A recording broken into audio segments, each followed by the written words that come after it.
Vice President Kamala Harris is in Detroit today to announce a $100 million investment into auto parts makers. Other officials have spoken. Jennifer Granholm just took to the podium. Let's go ahead and listen in live.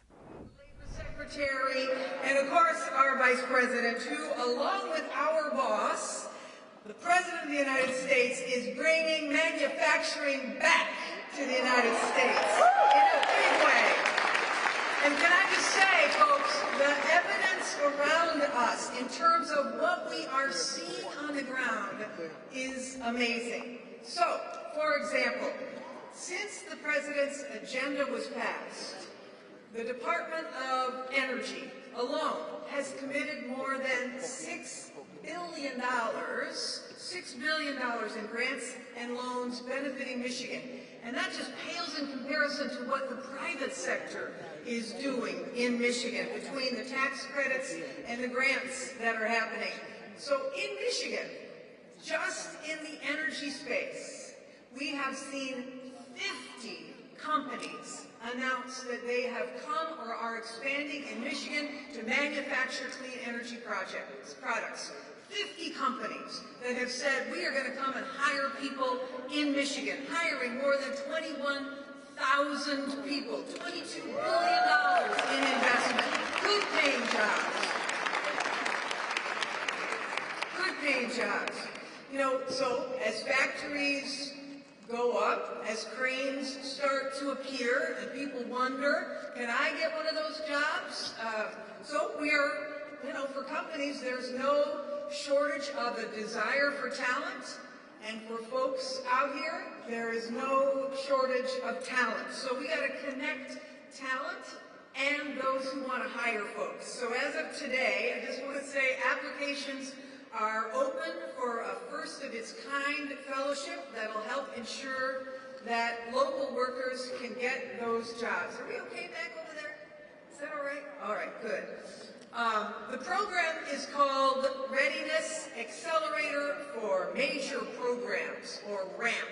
And what it is the connective tissue between a job provider who wants to offer a job and a worker who wants to get a job. And we are asking for folks to apply for these RAMP fellowships. And for those who might be interested, we want you to go to energy.gov RAMP to learn more and apply. And this is how it works in practice.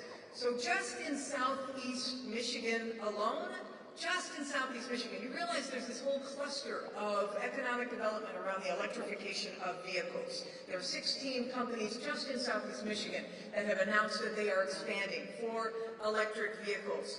There's other companies who are expanding that they're announcing for other projects. So for example, this company called Lux Wall, this is a company got $31 million in federal funding to build energy efficient windows at a former coal plant in the Delray neighborhood in Detroit.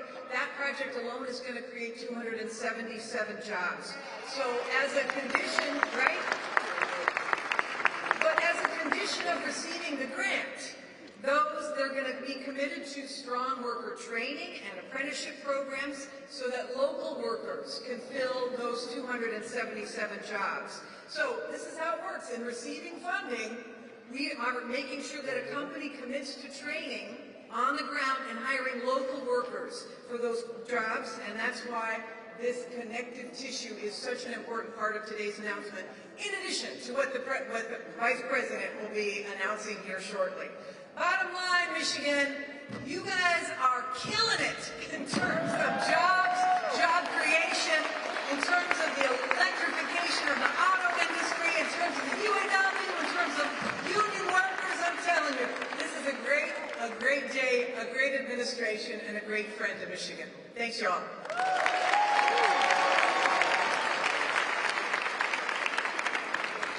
Please welcome U.S. Department of Labor Acting Secretary Julie Su.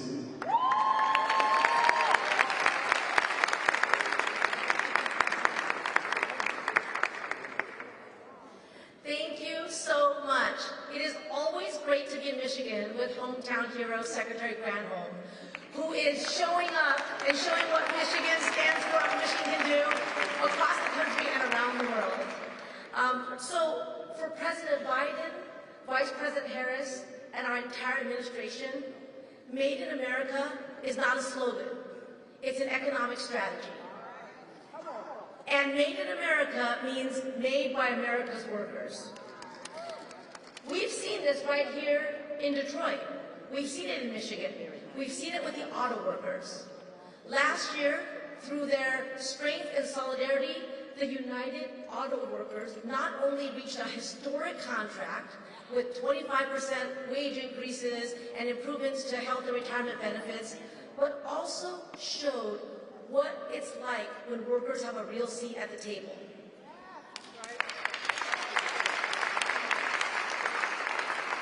And when workers help to define the future of an industry. They show that Made in America is a strategy that benefits both American workers and American businesses, ensures that we can protect our climate while growing good union jobs, and we are here today to support a long-time iconic American industry and set us up to lead in the future by making sure we have a resilient and strong supply chain that includes small and medium-sized businesses, and where workers who make profits possible share in the prosperity. So President Biden's Investing in America agenda is about infrastructure. It's about roads and bridges, it's about modernizing airports, it's about manufacturing electric vehicle batteries. Our workforce system is also a form of infrastructure. It's the roads and bridges that connect people to the good jobs they want and need, and employers to the people that they want and need. But that infrastructure has some challenges too. It's got some cracks. It's got some potholes. It doesn't reach every single community the way that it should. Too often people hear workforce development and they just think about training. No. Black workers and other workers have been left out not because they lack the skills, but because we have not built the roads and bridges that connect all communities to the good jobs that we are creating. We have to create a situation where economic opportunity is broadly shared. And so we are going to fix that this time. We're going to do it right this time.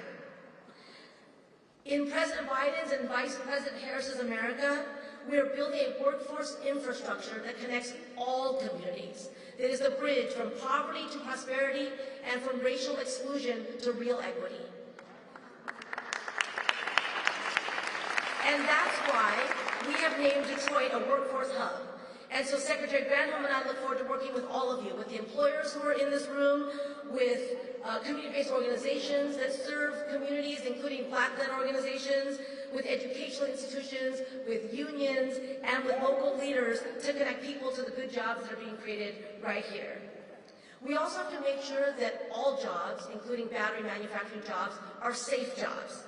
Because while we expand our capability in new ways so America can lead our clean energy future, we have to make sure that we don't revert to old conditions in workplaces in which workers have to sacrifice their limbs, their lungs, or even their lives when they go to work.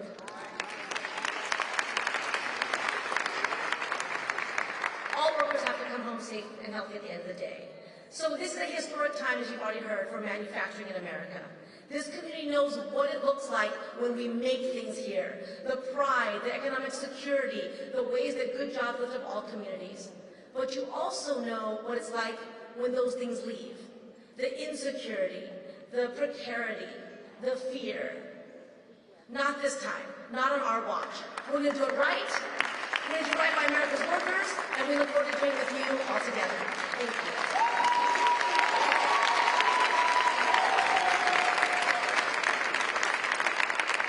Please welcome Cass Technical High School Marching Band.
Please welcome U.S. Black Chambers Incorporated CEO Ron Busby Sr.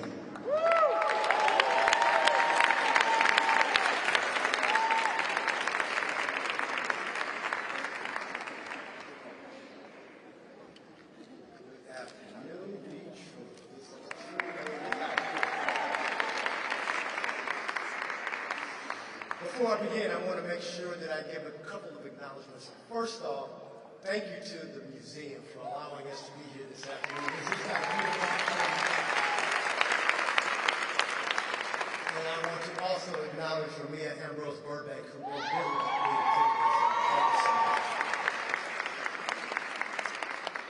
Again, my name is Ron Busby. I'm the President and CEO of the U.S. Black Chambers, Inc., headquartered in Washington, D.C. We represent over 170 black chambers with a membership of over 300,000 black-owned businesses. We were founded in 2009 on what we call the 5 key pillars: advocacy, access to capital, contracting opportunities, entrepreneurial development, and chamber development as well. It is truly an honor to be here with you this afternoon. For many of us, the wealth gap has been a conversation that we have had for hundreds of years. Our black families and white families just have a huge difference between the financial wherewithal of our communities. The only way you can truly find solutions is through good policies.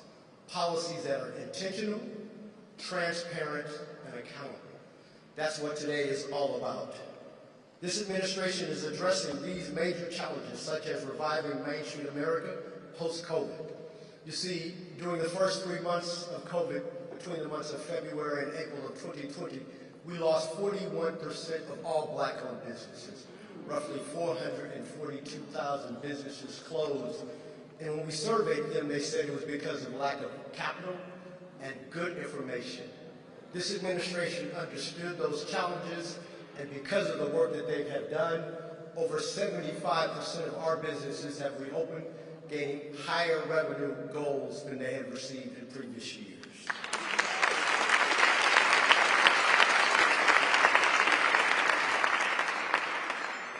But this administration is doing more. They are also working to enhance workers' rights, reduce student loan and health care burdens, and promote affordable housing, all issues that impact the black community at a much higher level. As I travel across America and visiting black chambers and engaging with black business owners, the potential I see is immense, yet often hindered by a lack of necessary resources. That's why today's visit and announcements are so pivotal. They reaffirm the commitment I've always seen in Vice President Harris and this administration to prioritize and uplift those often left behind, supporting entire communities and business sectors like the auto industry. DE&I, or what we call diversity, equity, and inclusion, are truly under attack. And let me address it in this way. It's not some mythological concept that's going on. When they talk about DE&I, it's you and I that are under attack. This is being seen across the board from private sector, public sector, including corporate America, Main Street, as well as colleges and universities, as well as federal government contracting opportunities. As these attacks continue to rise, we face threats of stifled progress towards an inclusive economy while curtailing critical innovation. As this year progresses, we are going to hear a lot about making America great again. I can say that. And I will also say that as a black business community, we want America to be great as well. But we say in order for there to be a great America, there must be a great black America.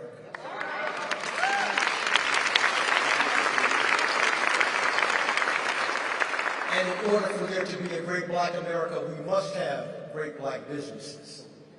And in order to have great black businesses, we need an administration and leadership that understands the challenges as well as the benefits of supporting our community.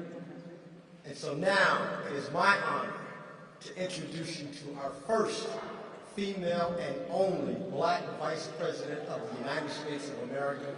Please join me in welcoming the Vice President of the United States of America.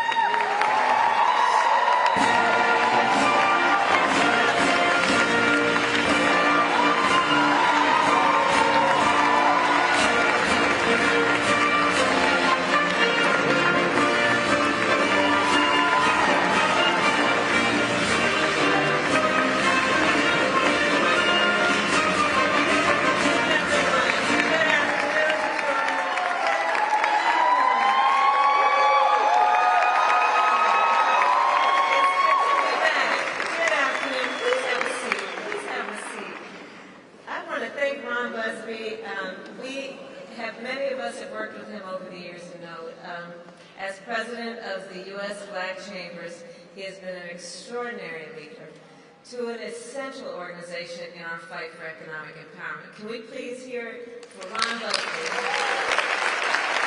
and his courageous leadership? And I want to thank all of the extraordinary leaders who are here today, Secretary of Energy and the former governor of the state, Jennifer Granholm, who traveled with me today on Air Force 2 from Washington, D.C. She said, I have got to be in Michigan. I want to thank Acting Secretary of Labor, Julie Sue, for all you do to fight for the working people of America. Deputy Secretary of Commerce, Don Graves, thank you for your extraordinary leadership. Representative Sri Thandar, thank you for you and your being here, and he is somewhere here. Thank you. And I want to thank also Representative Stephen Horsford, who is the chair of the Congressional Black Caucus, and Lieutenant Governor of Michigan, Garland Gilchrist. Thank you. So, Michigan, I believe that America's economy is powered by the ambition and the aspiration of her people. The ambition and aspiration to innovate, to create, and to prosper. Therefore, to grow our economy, we must invest in that ambition and those aspirations. I believe every person in our country then must have access to the opportunity to compete, to succeed, and to thrive. The ability to achieve what I call financial freedom, which means having enough not just to get by, but to get ahead. To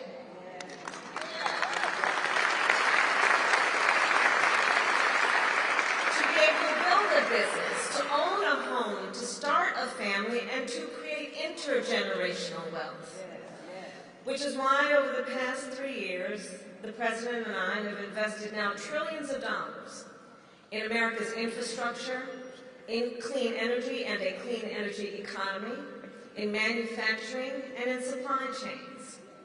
Our work is also guided by the understanding that there are certain communities that have faced historically and currently profound obstacles to acquire that opportunity.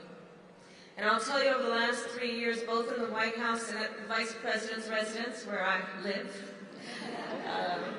I have convened Black entrepreneurs from around the country to solicit their advice and leverage their expertise as to how we can have the greatest impact with the billions of dollars that we are investing, and to identify the challenges they face in building financial security and wealth, including disparities in access to capital and lending, disparities in home ownership and access to government contracts, to obstacles like student loan debt and medical debt. President Biden and I have invested hundreds of billions of dollars to address these disparities. And I launched then this national tour, the Economic Opportunity Tour, to bring together entrepreneurs, business owners, and community leaders, together with representatives from the United States Departments of Commerce and Energy and Housing and Labor and Treasury and the Small Business Administration, and the Undersecretary of the SBA is with us as well, to make sure founders and families have the information and assistance to access the resources they need. For example, on the subject of access to capital, we all know Black entrepreneurs do not lack for ideas or ambition, but often lack the capital that is necessary to turn an idea into a thriving business, to invest in inventory, hire employees, to scale up. In fact, Black entrepreneurs are 3 times as likely to not apply for a loan for fear they're going to be turned away from a bank. So 2 years ago, I founded the Economic Opportunity Coalition, a group of 31 companies and nonprofits, including, for example, the Bank of America, MasterCard, and the Ford Foundation, that are working currently to invest $3 billion in community banks. Banks which we know are uniquely designed to serve minority and women entrepreneurs. And this builds on the work that I did when I was the United States Senator in 2020 to invest $12 billion more in our community banks. Thank you. And understand, this work is helping Black businesses receive loans not only for thousands of dollars, but for millions of dollars. For example, I am proud to announce we are investing $100 million in small and medium-sized auto supply companies, many of which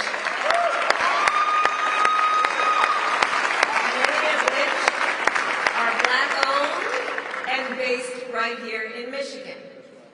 These grants will allow businesses to upgrade production and production lines to produce parts for electric vehicles. I'm also pleased to announce the launch of a new program that will match government-backed loans with private equity capital to help small and mid-sized auto suppliers access loans from $250,000 to $10 million. All right.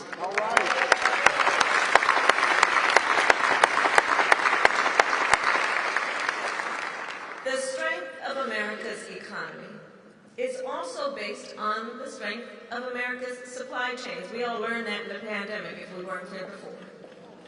This investment will help to keep our auto supply chains here in America, which strengthens America's economy overall, and keep those jobs here in Detroit.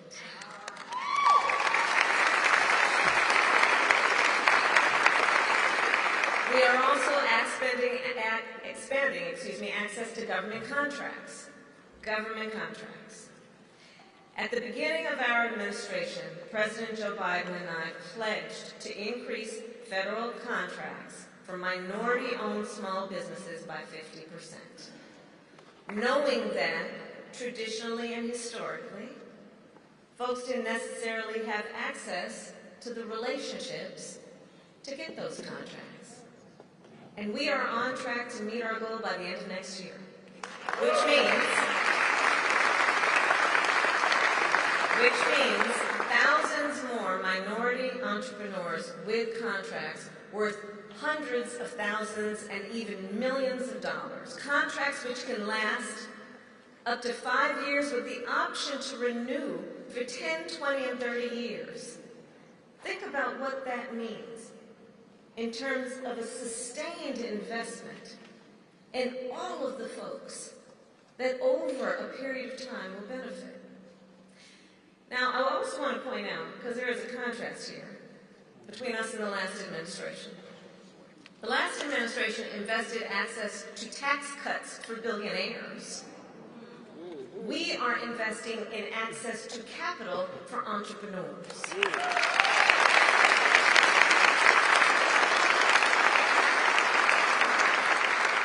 And this work and our overall perspective is that we must understand that if we want a great return on investment, we must understand the natural resources that are available and then see that and invest in those resources. To strengthen America's economy, we are also helping more people buy a home. Homeownership is one of the most powerful engines of intergenerational wealth.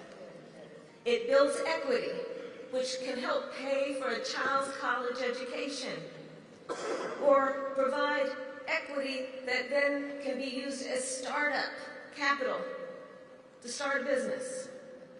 But as a result of lasting legacies of structural inequities, such as segregation, redlining, and so-called urban renewal, today, Black Americans are 40% less likely to own a home. And this is a sad fact, and home ownership rates for Black men have been falling for 3 decades straight. We've got to do something about that.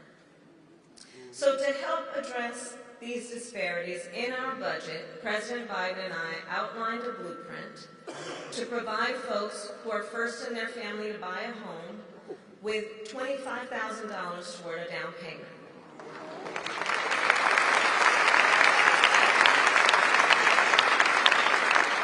To give families up to $400 a month to help with a mortgage, and to build 2 million units of affordable housing to lower costs for home buyers and renters.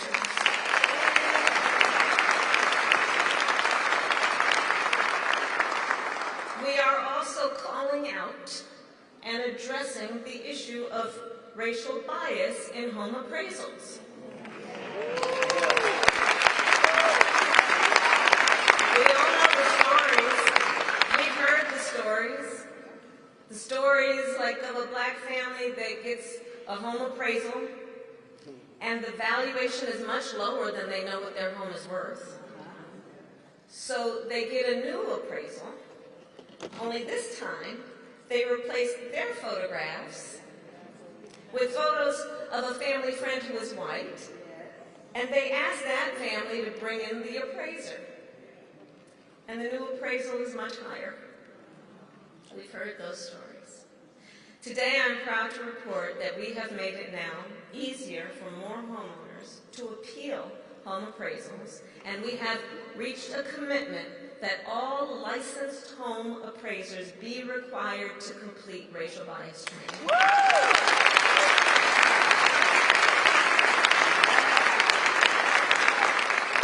And by the way, one of the people who is not present with us today that I want to thank is former Secretary of HUD, Marcia, for all that she did to make sure this would happen. So the bottom line is that every family, I believe, every family, whatever their background, their race, their geographic location, has a right to the full and fair value of their home. In addition to increasing opportunity, we have also focused on removing obstacles. One big obstacle to wealth building is debt. While an issue for many people, Black Americans are twice as likely to have medical debt and more likely to struggle to repay student loan debt. For anyone carrying debt, we know it is much more difficult then to save for a house, to grow a small business, to build intergenerational wealth. And it just plain makes people feel like they can never get ahead. So President Biden and I have made debt forgiveness a central pillar of our economic agenda. And we have already forgiven about $500 million of medical debt for hundreds of thousands of Americans across the nation.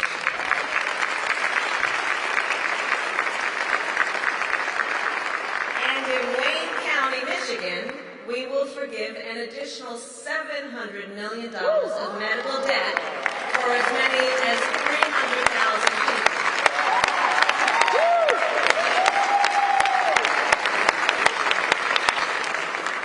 And there's more. We are also implementing a rule, and this is critically important. We are also implementing a rule that medical debt cannot be used in calculating your credit score.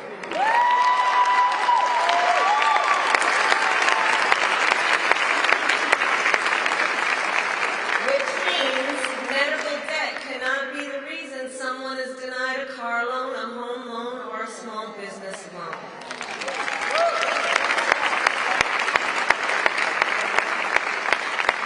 On the issue of student loan debt, we have also forgiven nearly $160 billion for more than 4.5 million people. On average, more than $30,000 per person and $70,000 for our public servants like nurses, firefighters, and teachers. And God knows we don't pay them enough as it is, so it's only right. And please, to everyone here, all the leaders, help us get the word out on the student loan debt issue. your student loan debt can be forgiven even if you didn't graduate. Please help us get the word out because it's only logical. Think about it. How many people have to drop out because they can't afford tuition? They don't graduate and they still have the debt. So Detroit, I'll end with this. All of our work, whether it be debt forgiveness, affordable housing, government contracts, or access to capital, it is all guided by a fundamental principle. President Biden and I believe in you. We believe in the people of our country. And so we believe that it is a great return on the investment to invest in the people of America and to invest, as we have discussed today, in your business, in your financial security, and your wealth. And this approach is working. Since taking office, we have seen record Black small business growth. And we have created more than 2.5 million new jobs for Black workers. And since 2019, Black wealth is up 60%. So President Biden and I are clear. These are not only our accomplishments, they are yours. It is the result of your drive, your creativity, and your power. And so I'll end with this, Detroit. Together, let us continue to invest in the ambition and aspirations of our people, of the American people. Together, let us continue to help folks create wealth and achieve financial freedom. And together, let us continue to build a nation where every person has the opportunity to compete, prosper, and thrive. Thank you all. God bless you, and God bless the United States.